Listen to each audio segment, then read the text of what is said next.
Justo acabas de llegar a una ciudad. Te bajas del avión, pasas los controles y nada más salir del aeropuerto, un inmenso cartel. Tourists go home. Turistas a vuestra casa.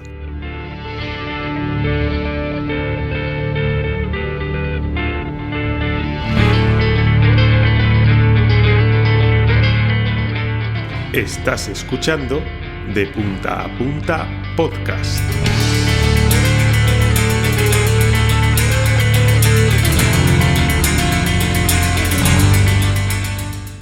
Turismofobia. Viene de turismo y fobia. Creo que son dos palabras que la mayoría sabemos su significado. Turismo puede ser aquello que, por ejemplo, viajar por placer, ¿no? Podría ser una definición. Y fobia, pues aquello que nos genera un rechazo. Entonces, si las juntamos, la traducción de turismofobia debería ser el rechazo a viajar por placer. Pero realmente no es así. Realmente esta palabra no se utiliza en ese contexto. Y esto está muy bien recogido en la definición que nos da la Real Academia Española, donde define turismofobia como fobia al turismo masificado a causa de su impacto negativo en el medio ambiente y en la calidad de vida de la población local. Y me gusta mucho esta definición porque yo creo que deja claro que aquí el problema no es el turismo per se, sino este tipo de turismo masificado que causa estos impactos negativos, ya no solo al medio ambiente, sino a la calidad de vida de las personas que viven en estos lugares. Hablamos de ruido, de saturación, de cambio de servicios, de problemas de convivencia y sobre todo yo creo el peor impacto que está teniendo este tipo de turismo es la vivienda. Así que en este episodio pues quiero hablar un poco de eso, de qué hay detrás de la turismofobia, de cómo se ve desde un punto de vista del viajero, del turista, y de hasta qué punto esta problemática es mucho más compleja de lo que a simple vista parece. Para empezar a entender la complejidad de este problema y de dónde surge la turismofobia, yo creo que nos puede ayudar el pensar en nuestras vivencias, ¿no? En nuestros sitios cercanos donde está ocurriendo. Así que yo voy a dar un ejemplo personal, pero estoy seguro de que a ti te va a venir a la cabeza otro ejemplo, en el de donde tú vives o de un sitio que visitas frecuentemente. Yo viví en Madrid desde 2007 a 2013 y luego volví en 2020 y llevo viviendo desde entonces aquí en la capital. Y si tengo que pensar en un barrio donde se haya visto influenciado mucho por este turismo masivo, yo creo que es el centro de la ciudad, concretamente, por ejemplo, el barrio de Malasaña. Yo recuerdo allá cuando empecé a vivir aquí, 2007, 2008, el barrio tenía mucha cultura alternativa, mucho negocio pequeño, tiendas de barrio, fruterías, panaderías, pues este tipo de negocios que ves que está haciendo un poco de tejido vecinal, ¿no? Y a la vuelta, tras estos 7-10 años después, 2020, pues vi que esto había cambiado mucho. Ya estas tiendas habían desaparecido y la mayoría de los locales estaban orientados al turismo. Bares temáticos, tiendas de recuerdos, franquicias, sobre todo cafeterías cortadas por el mismo patrón, comercios, en definitiva, que buscan no al que vive allí, sino al que está de paso. Y cuando ves cómo ha cambiado un barrio entero que conoces personalmente, pues es cuando te empiezan a saltar un poco las alarmas. Y si a todo esto le unimos el fenómeno de la especulación inmobiliaria y sobre todo el de la gentrificación, que para el que no lo sepa, pues es el tratar de desplazar a la población original de un barrio, generalmente de bajo poder adquisitivo, por gente de mayor poder adquisitivo, unido a pisos turísticos, etcétera, etcétera, generan todo este cóctel perfecto para que surja esta turismofobia. El señalar al turismo como culpable. Y de repente, nadie quiere ser turista. Mejor que me etiqueten como viajero. Esto que voy a decir ahora a muchos nos sienta mal. Pero yo creo que es una realidad y que tenemos que afrontar por mucho que nos guste viajar y nos guste ser diferentes. Y es que, lo queramos o no, todas las personas a las que nos gusta viajar y que viajamos somos turistas. Da igual que viajemos por libre, da igual que viajemos en pareja, que busquemos impactar lo menos posible en el medio ambiente o la ciudad que visitemos, que intentemos huir de las masas, que no nos salva ni que intentemos aprender las 4 palabras en ese idioma para integrarnos más. Al final estamos viajando por placer y eso es lo que es ser un turista. Y es curioso porque la palabra turista ahora mismo en muchos ámbitos, sobre todo de gente, viajeros independientes, como que se apartan, ¿no? No, yo soy viajero. No, tú eres un turista como todos. Preferimos decir que somos viajeros porque turista ahora mismo tiene mala fama, ¿no? Viene este concepto de turismofobia a la cabeza o quizás no queremos aportar más a ese problema de la turistificación y es un problema, ¿no? Porque si yo te digo turista, lo que te viene a la cabeza probablemente es pues un grupo grande, un tour con el paraguas en alto, gente haciéndose selfies, el ir rápido de un sitio a otro, el avasallar al paso por los diferentes sitios turísticos. Y sin embargo, si te digo viajero, la cosa cambia, ¿no? Las palabras que te vienen a la mente probablemente estarán más relacionadas con mochila o mochilero, con curiosidad, con respeto, alternativo. Pero bueno, aquí es donde viene lo más incómodo de la situación. Y si te paras a pensar, es que el lugar que estás visitando, la ciudad que estás visitando, el barrio que estás visitando, pues no distingue. Y para quien vive allí, pues todos los que acabamos visitando y que venimos de fuera, somos parte del mismo flujo. Y esto ocurre en todas las ciudades más y menos turísticas. Si pensamos en una ciudad muy turística como Venecia, pues el vecino que vive en el centro histórico de la ciudad no va a distinguir si tú acabas de llegar en un crucero que estás de paso o si eres una persona que has planificado el viaje con mucho tiempo, que es el viaje de tu vida y que eres súper alternativo, que no sigues las masas. Bueno, pues esto la persona que vive ahí en el centro histórico de Venecia no lo va a saber ni lo va a distinguir. En lo que ve es por lo que contábamos antes. Las calles más llenas, comercios que cambian, alquileres imposibles. Y es aquí donde surge pues una etiqueta que está ahí muchas veces y que vemos sobre todo a muchos creadores de contenido, entre los que yo me incluyo, la etiqueta de viajero consciente. Pues bueno, sí, viajero consciente, pero la fuerza que tiene aquí carece de toda base.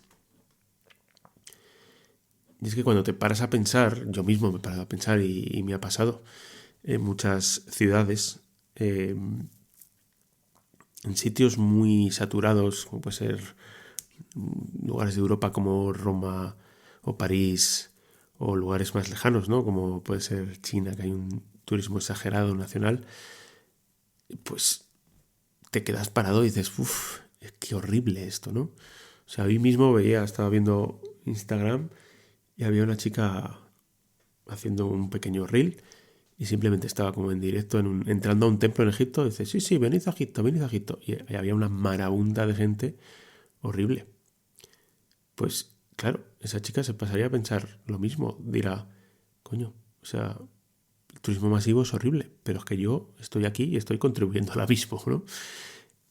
Y al mismo tiempo puedes pensar, jolín, es que yo pienso que no soy así, que soy diferente, que yo no hago lo mismo, que yo no molesto.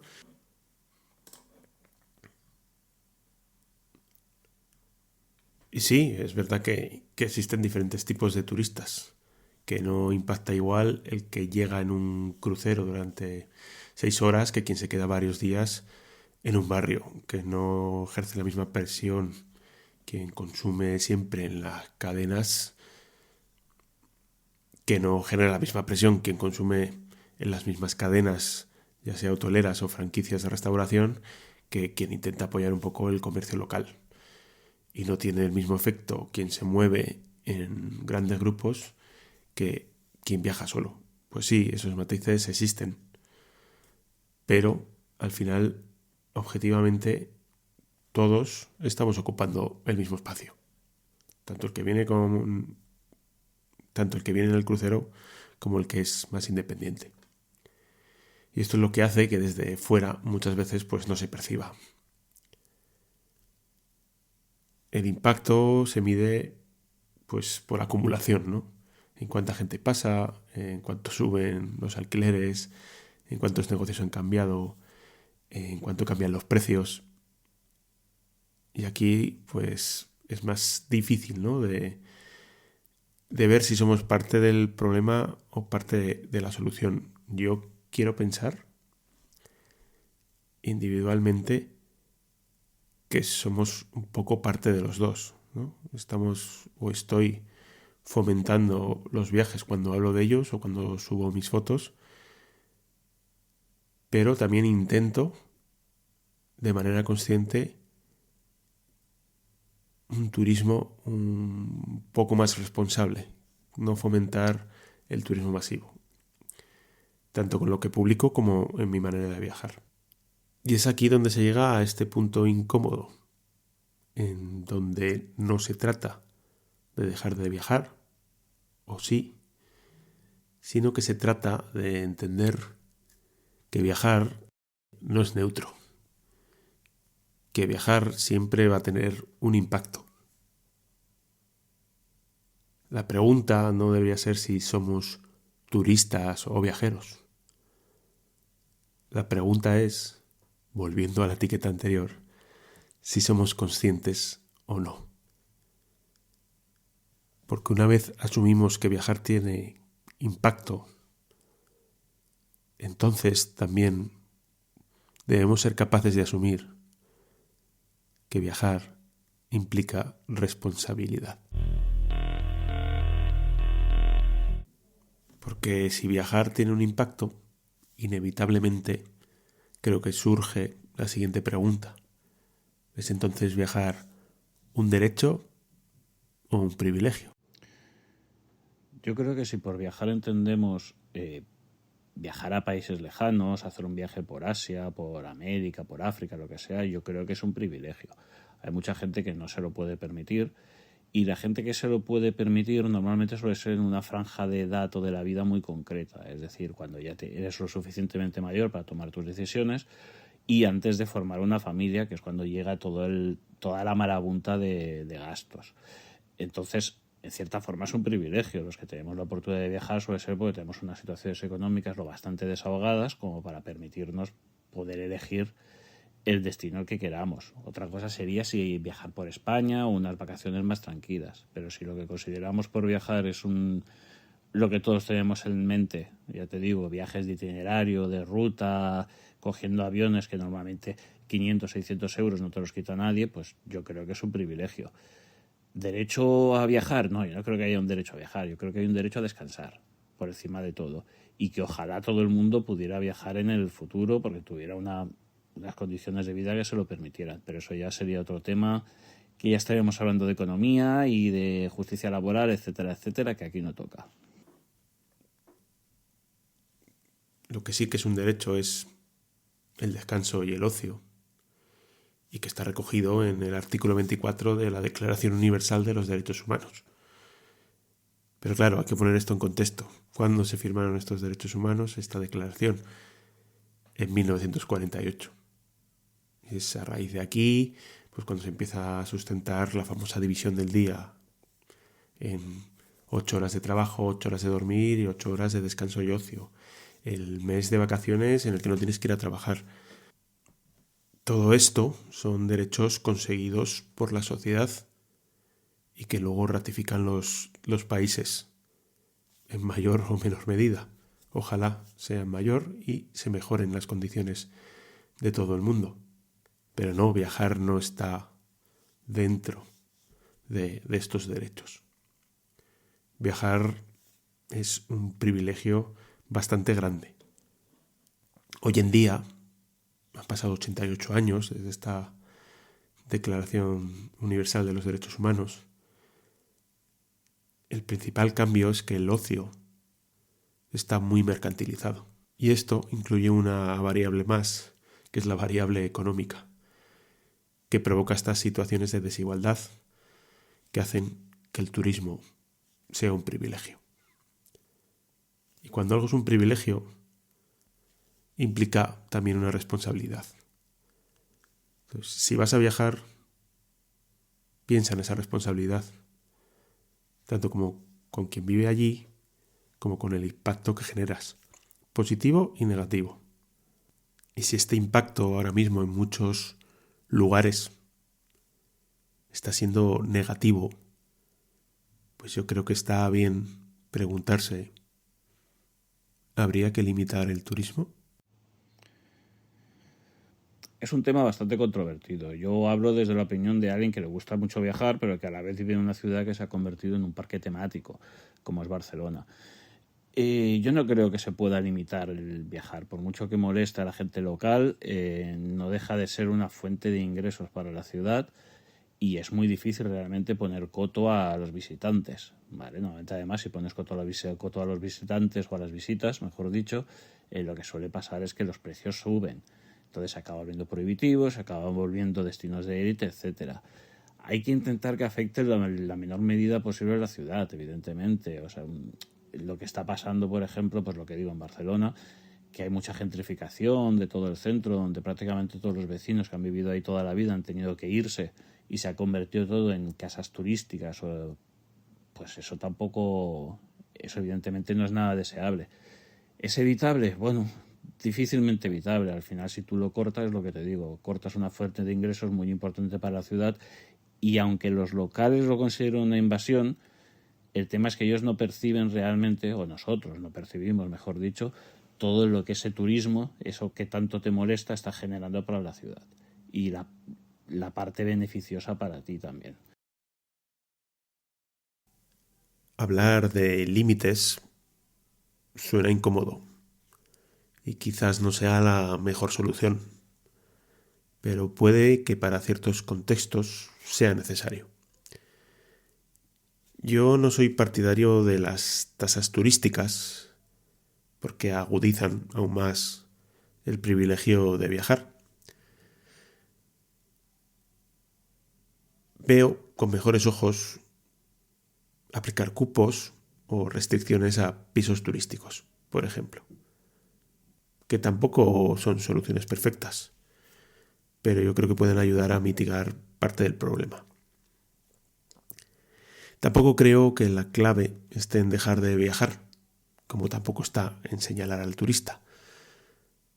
Creo que aquí hay que entender que viajar, el turismo, forma parte de esta sociedad y es una sociedad compleja y el sistema en el que está encasquetado pues ahora mismo no funciona como debería en muchos lugares. Y si bien son los gobernantes los que deberían empezar a buscar y aplicar soluciones, sobre todo en todas estas zonas que están sufriendo más el impacto del turismo de masas, creo que nosotros, los propios viajeros, los turistas, debemos ser conscientes de esta problemática. Y si podemos ayudar en cualquier cosa desde nuestra posición individual, pues intentar hacerlo.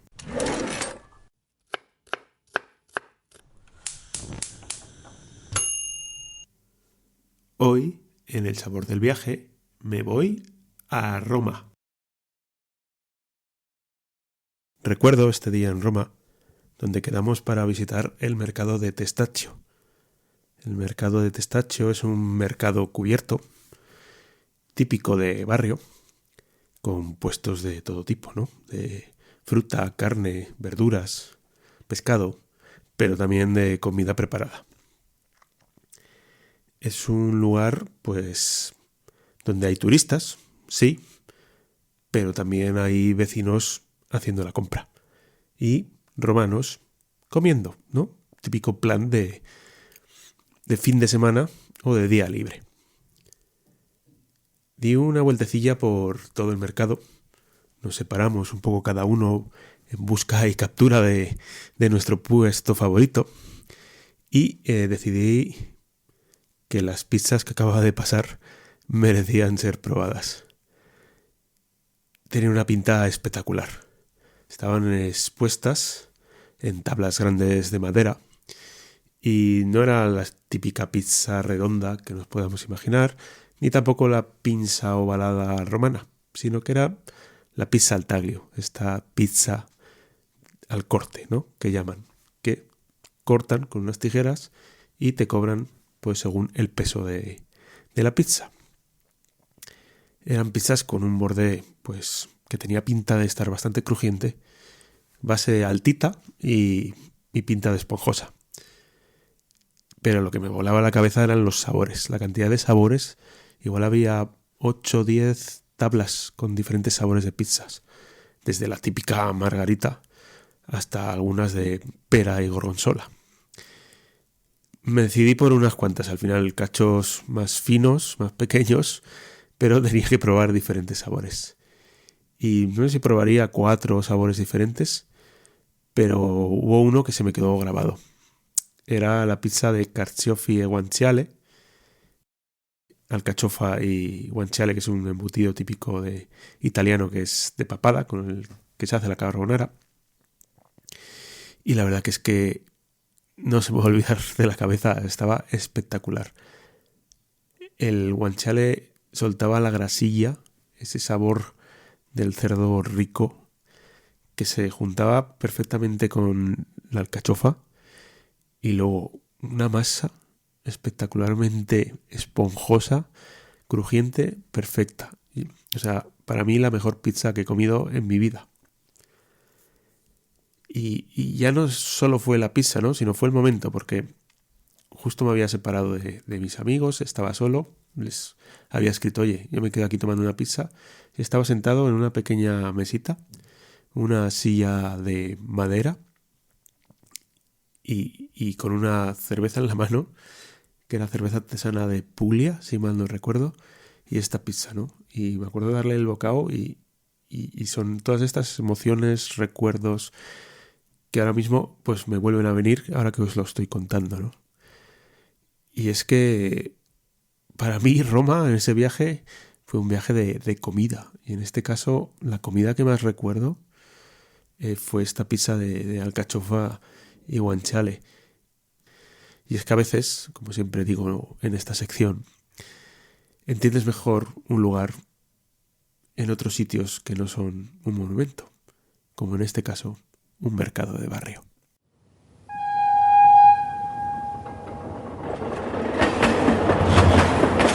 Yo soy Pando, también ha intervenido David, y esto ha sido el episodio de hoy. Si te apetece puedes dejar un comentario o sugerir temas.